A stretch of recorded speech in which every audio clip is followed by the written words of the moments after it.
Hello everyone, welcome to class. आज हम करेंगे 8th क्लास की ज्योग्राफी का फर्स्ट चैप्टर जो कि है रिसोर्सेज। इस चैप्टर को हम पहले कवर कर चुके हैं। आज हम इसके एमसीक्यूज करते हैं। चलिए देखते हैं। फर्स्ट क्वेश्चन देखते हैं। फर्स्ट क्वेश्चन दिया गया है which of these have some utility. ये पूछा गया है कि जो नीचे ऑप्शंस दिए गए हैं इनमें से किस चीज की यूटिलिटी है, यानी कि ज्यादा यूटिलिटी है, ज्यादा यूज किया जाता है। फर्स्ट ऑप्शन देखते हैं वाटर, सेकंड है इलेक्ट्रिसिटी, थर्ड है वेजिटेबल्स एंड फोर्थ है ऑल ऑफ दिस। तो देखो ये जो ऑप्शंस दिए गए हैं नीचे, इन सभी का यूज तो हम डेली लाइफ में करते ही हैं, रोज यूज करते हैं इनका। तो फिर क्या होगा, इसका आंसर क्या होगा, ऑप्शन डी इज राइट, यानी कि ऑल ऑफ दिस। इन सभी का क्या करते हैं हम, डेली लाइफ में यूज करते हैं, इन सभी की यूटिलिटी है। ठीक है, नेक्स्ट क्वेश्चन देखते हैं second. Which of these have economic value. ये पूछा गया कि जो ऑप्शंस दिए गए हैं नीचे इनमें से किस चीज की इकोनॉमिक वैल्यू है। फर्स्ट ऑप्शन देखते हैं लैंडस्केप, ऑप्शन बी है होम रेमेडीज, जो घर पर हम रेमेडीज बनाते हैं उनकी, ऑप्शन सी है मेटल्स एंड ऑप्शन डी है नन ऑफ दिस। तो जो इकोनॉमिक वैल्यू है वो इनमें से किस चीज की होगी, मेटल्स की। तो इसका जो आंसर होगा हमारा वो क्या होगा, ऑप्शन सी मेटल्स, यानी कि मेटल्स की क्या है, इकोनॉमिक वैल्यू है। ठीक है, नेक्स्ट क्वेश्चन देखते हैं, question number third. Resources are distributed unequally over the earth because of. ये पूछा गया है कि जो रिसोर्सेज है हमारे वो अलग अलग जगह पर अलग अलग है, यानी कि डिफरेंट डिफरेंट पार्ट पे डिफरेंट डिफरेंट रिसोर्सेज है। तो ऐसा क्यों है, ये अनइक्वल डिस्ट्रीब्यूशन क्यों है। फर्स्ट ऑप्शन देखते हैं at the different natural conditions, यानी कि जो नेचर की जो कंडीशंस है उसके कारण। ऑप्शन बी दिया गया है लेवल ऑफ डेवलपमेंट, यानी कि जो डेवलपमेंट का लेवल है डिफरेंट डिफरेंट प्लेसेस पर उसके कारण। ऑप्शन सी दिया गया है टेक्नोलॉजी के कारण, यानी कि मान लो कि किसी जगह पर ज्यादा टेक्नोलॉजी है तो वहां पर क्या है, ज्यादा रिसोर्सेज है, कहीं पर टेक्नोलॉजी नहीं है तो वहां पर रिसोर्सेज नहीं है, तो इसके कारण। ऑप्शन डी दिया गया है ऑल ऑफ दिस के कारण। तो इसका जो आंसर होगा हमारा वो क्या होगा, option A is right, the different natural conditions, यानी कि अलग अलग डिफरेंट नेचुरल कंडीशंस के कारण ये क्या है, अलग अलग जगह पर अलग अलग रिसोर्सेज पाए जाते हैं। ठीक है, जो ये अनइक्वल डिस्ट्रीब्यूशन है ना, ये किसके कारण है, जो नेचर की कंडीशंस है, नेचुरल कंडीशंस के कारण ही है। ठीक है, नेक्स्ट क्वेश्चन देखते हैं। क्वेश्चन नंबर फोर्थ क्या पूछा गया है, give an example of biotic resources. ये पूछा गया है कि इसमें से बायोटिक रिसोर्सेज कौन सा है। तो पहले तो ये बताओ कि बायोटिक रिसोर्सेज होते क्या है। जितनी भी लिविंग थिंग्स हैं, यानी कि जितनी भी सजीव वस्तुएं हैं उनको क्या बोला गया है, बायोटिक रिसोर्सेज। और एबायोटिक किसको बोलते हैं, हम सभी नॉन लिविंग थिंग्स को क्या बोलते हैं, एबायोटिक रिसोर्सेज। तो देखो इनमें से बताओ कौन सा बायोटिक रिसोर्सेज है। ऑप्शंस दिए गए हैं रॉक्स, मिनरल्स, सोयल, एनिमल्स। अब देखो आंसर क्या होगा इसका हमारा, ऑप्शन डी एनिमल्स क्या है, बायोटिक रिसोर्सेज है। और ये जो बाकी सारे दिए गए ना ऑप्शंस, ये किसके हैं, एबायोटिक रिसोर्सेज के, यानी कि नॉन लिविंग थिंग्स के। ठीक है, नेक्स्ट क्वेश्चन देखते हैं। Coal is an example of. ये पूछा गया है कि जो कोयला है वो किसका एग्जाम्पल है। फर्स्ट दिया गया है रिन्यूएबल रिसोर्सेज का, सेकंड है नॉन रिन्यूएबल का, थर्ड है ह्यूमन रिसोर्सेज का, यानी कि ह्यूमन ने बनाया है कोल। ऑप्शन डी दिया गया है पोटेंशियल रिसोर्सेज का। तो ये तो आपको पता ही होगा, जो कोल है हमारा वो किसका एग्जाम्पल है, नॉन रिन्यूएबल रिसोर्सेज का। यानी कि अगर एक बार ये खत्म हो गए ना ये रिसोर्स, तो इसको प्रोड्यूस करने में, रिजनरेट करने में कई मिलियंस ऑफ ईयर लग जाएंगे। ठीक है, तो कोयल क्या है हमारा, कोयला क्या है, नॉन रिन्यूएबल रिसोर्स। ठीक है, नेक्स्ट क्वेश्चन देखते हैं। Technology is an example of. ये पूछा गया कि टेक्नोलॉजी जो नीचे दिए गए हैं इनमें से किस चीज का एग्जाम्पल है। फर्स्ट है नेचुरल रिसोर्सेज का, ऑप्शन बी दिया गया है ह्यूमन मेड रिसोर्सेज का, ऑप्शन सी है both A and B, and option D क्या है, नन ऑफ दिस। तो देखो जो नेचुरल रिसोर्सेज हैं ये तो हो नहीं सकता, जो क्योंकि जो टेक्नोलॉजी है ना वो पहले से तो है ही नहीं हमारे पास, वो किसने बनाई है, ह्यूमन ने बनाई है, मनुष्य ने बनाई है, मानव ने बनाई है। ठीक है, तो इसका आंसर क्या होगा हमारा, ह्यूमन मेड रिसोर्सेज क्या है, टेक्नोलॉजी। ओके, आपको चीज समझ में आया होगा। नेक्स्ट क्वेश्चन देखते हैं। नेक्स्ट क्वेश्चन में क्या पूछा गया है, resources used carefully and giving them time to renewed is called. ये पूछा गया कि रिसोर्सेज को अच्छी तरह से यूज करना और उनको फिर से रिजनरेट होने का टाइम देना, इसको क्या बोलते हैं। फर्स्ट है रिसोर्स डिप्लेशन, सेकंड है रिसोर्स कंजर्वेशन, ऑप्शन सी दिया गया है resource pollution, and option D है नन ऑफ दिस।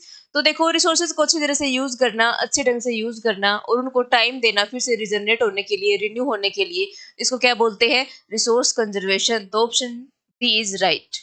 ठीक है, नेक्स्ट क्वेश्चन देखते हैं। नेक्स्ट दिया गया है balancing the needs to use resources and also conserve them for future generations is called. यानी कि जो रिसोर्सेज हैं उनको यूज करने के तरीके में हमें बैलेंस करना और जो आने वाली फ्यूचर जनरेशंस हैं उनके लिए रिसोर्सेज को बचा के रखना क्या कहलाता है। ये डेफिनेशन पूछी गई है, इसका ऑप्शन देख लेते हैं एक बार। फर्स्ट है डेवलपमेंट, डेवलपमेंट कहलाता है। ऑप्शन बी है डिवेल्युएशन, ऑप्शन सी है sustainable development, and option D है ऑल ऑफ दिस। तो इसका जो आंसर होगा हमारा वो क्या होगा, option C sustainable development. Sustainable development क्या होता है कि हमें जो हमारे पास जो रिसोर्सेज हैं, जितनी भी अमाउंट है हमारे पास रिसोर्सेज की, उसको अच्छी तरह से यूज करना, यानी कि लालच में आकर हमें सारे रिसोर्सेज को खत्म नहीं करना है। जो आने वाली फ्यूचर जनरेशंस हैं उनके लिए भी तो कुछ बचा के रखना है ना, ठीक है। तो इसको क्या बोलते हैं, सस्टेनेबल डेवलपमेंट। नेक्स्ट क्वेश्चन देखते हैं, question number 9। Find any one among the following which is considered as an important factor that can change substance into resources। इनमें से कौन सी वो चीज है जो substance को रिसोर्सेज में कन्वर्ट करती है। तो ऑप्शंस देख लेते हैं एक बार। फर्स्ट है टेक्नोलॉजी, ऑप्शन बी है स्टॉक, ऑप्शन डी है डिस्ट्रीब्यूशन एंड ऑप्शन डी है ओरिजिन। तो देखो जो टेक्नोलॉजी है हमारी, वो किसी भी सबस्टांस को रिसोर्स में कन्वर्ट कर सकती है। तो इसका आंसर क्या आएगा हमारे पास, टेक्नोलॉजी, ठीक है। Option A is right. Okay, next question देखते हैं, question number 10। What makes an object or substance a resource? Is its? अब ये पूछेगा कि किसी भी सबस्टांस या फिर कोई भी जो ऑब्जेक्ट है वो रिसोर्स कैसे बनता है, ठीक है। ऑप्शन देख लेते हैं एक बार। फर्स्ट, यूटिलिटी, उसकी यूटिलिटी के कारण, उसके यूज होने के कारण। ऑप्शन बी है उसके ओरिजिन के कारण। ऑप्शन सी है स्टॉक के कारण एंड ऑप्शन डी है पेटेंट के कारण। तो इसका जो आंसर है वो क्या होगा हमारा, ऑप्शन ए यूटिलिटी। यानी कि जिस चीज का, जिस सबस्टांस का ज्यादा से ज्यादा यूज होगा वही क्या होगी, रिसोर्स होगी, ठीक है। Option A is right, utility. Next question देखते हैं, resources created by human being is called. जो रिसोर्सेज ह्यूमन बीइंग द्वारा बनाए जाते हैं उनको क्या बोलते हैं। फर्स्ट दिया गया है नेचुरल रिसोर्सेज, सेकंड है यूजफुल रिसोर्स, ऑप्शन सी है industrial resource and option D है मैन मेड रिसोर्स। तो इसका जो आंसर होगा हमारा वो क्या होगा, option D, man made resource. यानी कि जो रिसोर्स ह्यूमन बीइंग के द्वारा क्रिएट किए जाते हैं, बनाए जाते हैं, वो क्या बोलते हैं, मैन मेड रिसोर्स या फिर ह्यूमन मेड रिसोर्स, ठीक है। नेक्स्ट क्वेश्चन देखते हैं, वैल्यू मीन्स, वैल्यू का क्या मतलब है। ऑप्शन देखते हैं एक बार। यूटिलिटी, बी है वर्थ, ऑप्शन सी है मनी एंड वेल्थ। तो जो वैल्यू है हमारा, उसका क्या मतलब आएगा, वैल्यू का क्या मतलब, वर्थ, यानी कि उसकी कीमत कितनी है, worth. Option B is right, ठीक है। नेक्स्ट क्वेश्चन देखते हैं, which one of the following correctly shows a group of renewable resources. इन जो ऑप्शंस दिए गए ना, इनमें से कौन सा ग्रुप ये दिखाता है कि ये सारे रिन्यूएबल रिसोर्सेज हैं। ऑप्शन देखते हैं एक बार। फर्स्ट ऑप्शन दिया गया है soil, air and natural gas. तो देखो जो नेचुरल गैस दिया गया है इसमें, ये क्या है हमारा, नॉन रिन्यूएबल रिसोर्स है। यानी कि अगर एक बार ये नेचुरल गैस खत्म हो गई ना, तो इसको फिर से रिजनरेट होने में कई साल लग जाएंगे। तो ये तो हो नहीं सकता फर्स्ट, क्योंकि इनमें से ये ग्रुप किसका आ गया, नॉन रिन्यूएबल रिसोर्सेज का। ऑप्शन बी देखते हैं, इसमें क्या है, एयर, वाटर है तो चलो ठीक है, एंड ऑयल। ऑयल भी क्या है, एक नॉन रिन्यूएबल रिसोर्स है, तो फिर ये भी नहीं हो सकता। ऑप्शन सी क्या है, ऑयल, कोयला एंड नेचुरल गैस, ये तो सारे नॉन रिन्यूएबल रिसोर्सेज है, तो ये तो हो ही नहीं सकता। तो इसका आंसर क्या होगा हमारा, option D is right, sun, water and wind. ये ग्रुप किसका है, रिन्यूएबल रिसोर्सेज का, ठीक है। नेक्स्ट क्वेश्चन देखते हैं, क्वेश्चन नंबर 14।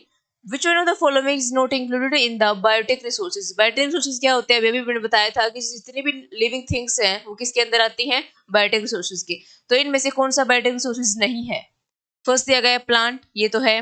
बी है सोयल, ऑप्शन सी है wild life and option D है फिश। तो इसका आंसर क्या होगा हमारा, ऑप्शन बी इज राइट, क्या है, एक एबायोटिक रिसोर्स है, ठीक है। नेक्स्ट क्वेश्चन देखते हैं, नेक्स्ट और last. The resources which take million of year to get renewed are. जो रिसोर्सेज फिर से रिजनरेट होने के लिए कई साल लेते हैं, कई मिलियंस ऑफ ईयर लेते हैं, उनको क्या बोलते हैं। फर्स्ट ऑप्शन दिया गया है रिन्यूएबल रिसोर्सेज, सेकंड है non renewable resources and option D is solar power and option D is human made resources. तो इसका आंसर क्या होगा हमारा, option B is right, non renewable resources.